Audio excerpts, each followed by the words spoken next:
Awareness सबसे महत्वपूर्ण है कि लोगों को बताया जाए, आज के युवा वर्ग को इस बात के प्रति जागरूक किया जाए कि इन चीज़ों से ऊपर उठकर, संकीर्ण मानसिकता से और जातिवाद से ऊपर उठकर एक नए राष्ट्र का निर्माण करना है, एक नए देश का निर्माण करना है। अब मैं इनवाइट करूंगी, हमारे साथ बैठे हुए हैं कुछ छात्र, कि वो आएं और इस विषय पर अपने विचार रखें। Thank you ma'am for giving me opportunity. स्वागत है आपका। मेरा नाम अमन आनंद है और मैं मंगलमय इंस्टीट्यूट से हूँ। जैसा कि सर ने कहा वामपंथी विचारधारा के बारे में, मेरा मानना है कि कोई भी विचारधारा वहाँ की परिस्थितियों का फल होता है और कोई भी विचारधारा अपने आप में ना पूर्णतः सही होता है ना पूर्णतः गलत होता है। परिस्थितियाँ तय करती है कि वो विचारधारा किस ओर जाएगा। और भारत जैसे देश में वर्तमान में वामपंथी विचारधाराओं की ज़रूरत नहीं है, क्योंकि एक बार वामपंथी विचारधारा भारत में आने की कोशिश की, जिस वजह से आज हम लोग नक्सलवाद जैसी परिस्थितियों का सामना कर रहे हैं, जिससे कईयों पीढ़ी दर पीढ़ी से लगभग 30 साल 40 साल 50 साल पहले से जो नक्सलवाद उपजा हमारे देश में, वो हमारे वामपंथी विचारधाराओं का ही देन है। अगर वामपंथी विचारधाराएं भारत में ना आई होती तो इससे हम जो भी भारत के जो भी बहुत सारे राज्य के जो क्षेत्र जो विकास जहाँ विकास नहीं हो पाया है, वहाँ भी आज विकास हो पाता।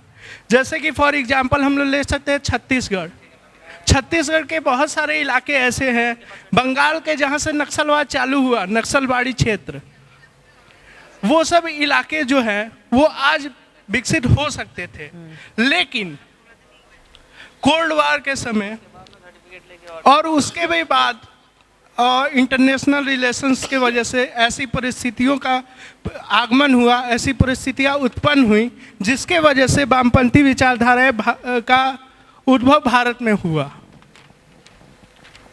तो वर्तमान परिस्थितियां हमारे देश की ऐसी हैं जो कि वामपंथी विचारधाराओं को स्वीकार नहीं कर सकती है, जिसका कारण ये है कि अगर हम वामपंथी विचारधाराओं को अगर स्वीकार भी करते हैं तो वो हमारे विकास में बहुत बड़ी बाधा बन सकती है।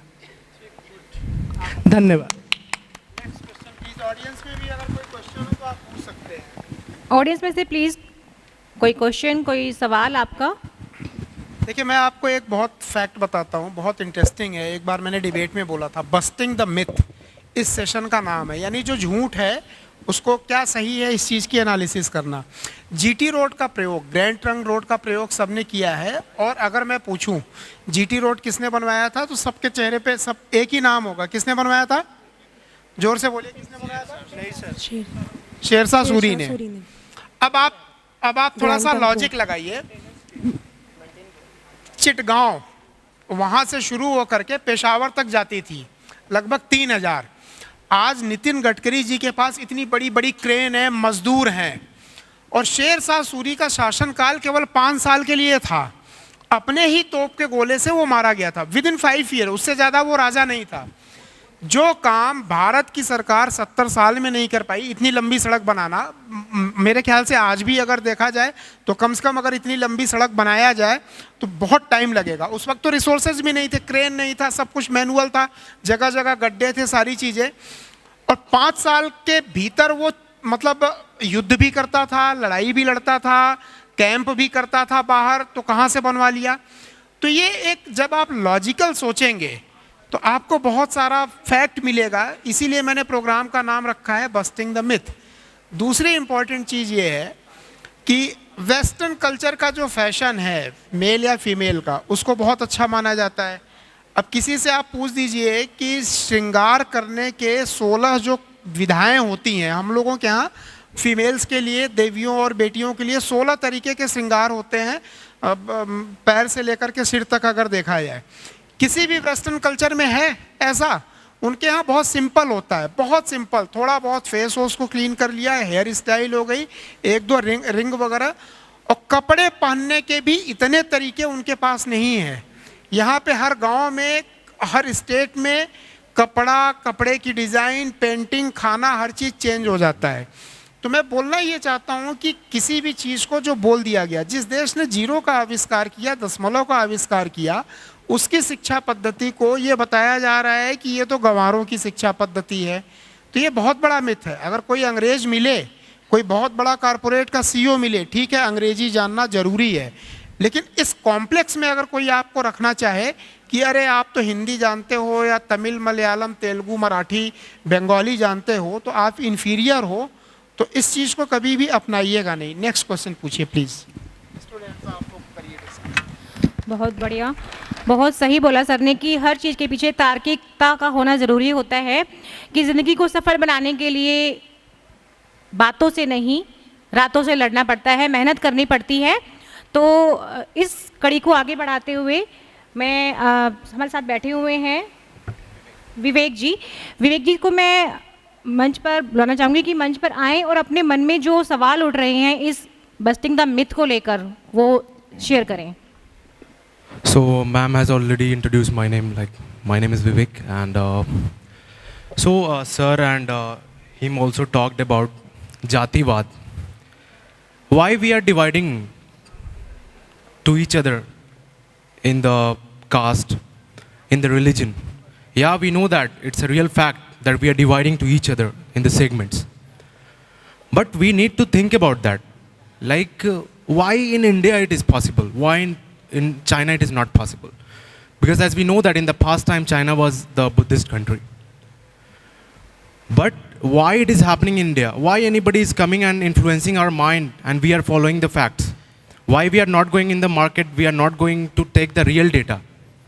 We are already most of the people, what we do, like we have to gain some knowledge. So mostly we go and search on the Google.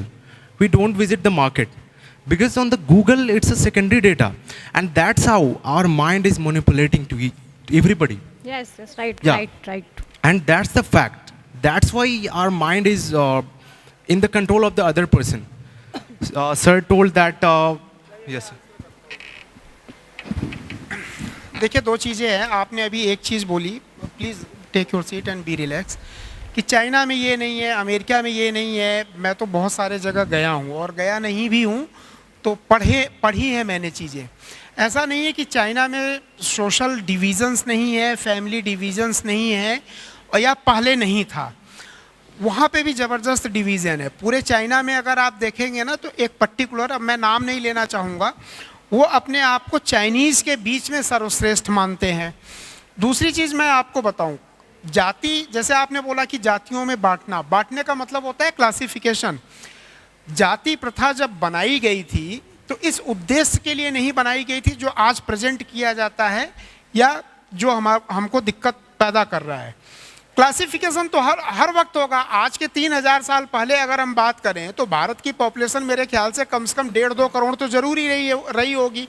अगर आज 150 करोड़ है तो मेरे ख्याल से 3-4-5 करोड़ रही होगी। अब सोसाइटी को चलाने के लिए पिन कोड दिया गया है। मान लीजिए आपका नाम है मिस्टर अमित, मैं लिफाफे पे केवल अमित लिख दूं तो क्या वो चिट्ठी आपके पास पहुंच जाएगी? आपकी पहचान कैसे बनेगी? मुझे लिखना पड़ेगा मिस्टर अमित पुत्र श्री, ये गली नंबर, ये मोहल्ला नंबर, और एक्यूरेसी अगर चाहिए तो पिन कोड भी डालना पड़ेगा। अगर आप बायोलॉजी के, जूलॉजी के स्टूडेंट हैं तो प्राणियों को, वृक्षों को क्लासिफाई किया गया है और बहुत साइंटिफिक नॉमेनक्लेचर और क्लासिफिकेशन होता है। आपका ऑर्गेनाइजर्स, आपका कॉलेज है, वहाँ पे प्रिंसिपल होते हैं, फिर उसके नीचे होते हैं, एक हायरार्की है, वो भी एक क्लासिफिकेशन है। अब कोई ये बोले कि भाई मैं तो पियून हूँ और वो उसमें आ जाए, एक मतलब आशंका में आ जाए, हीन भावना में आ जाए, या कोई डायरेक्टर है तो इसका मतलब ये नहीं है कि डायरेक्टर होने का मतलब ये नहीं है कि आप पियून को हेय दृष्टि से देखिए, हरासमेंट करिए। भारत में जातियाँ थी तो समाज की सुविधा के लिए, पहचान के लिए। वो एक साइंटिफिक क्लासिफिकेशन था ह्यूमन पॉपुलेशन का, जिसको हम बोलते हैं डेमोग्राफी का। मान लीजिए जाति हटा दीजिए, आप अपने आगे से नाम भी हटा दीजिए, आप और गवर्नमेंट कोई काम ही नहीं कर पाएगा। 5 किलो राशन भी अगर मिलता है, हम लेते हैं, और अपना क्लासिफिकेशन हम हटा दे तो नहीं मिल पाएगा। तो क्वेश्चन ये है कि जाति प्रथा एक क्लासिफिकेशन बनाई गई थी, उसका सदुपयोग होना चाहिए, हर चीज़ का सदुपयोग और दुरुपयोग है। आप अमेरिका में जाइए, ब्रिटिशर्स अभी भी अमेरिकन के कंपैरिजन में अपने आप को ओरिजिनल गोरा मानते हैं। वो उनके यहाँ से अभी तक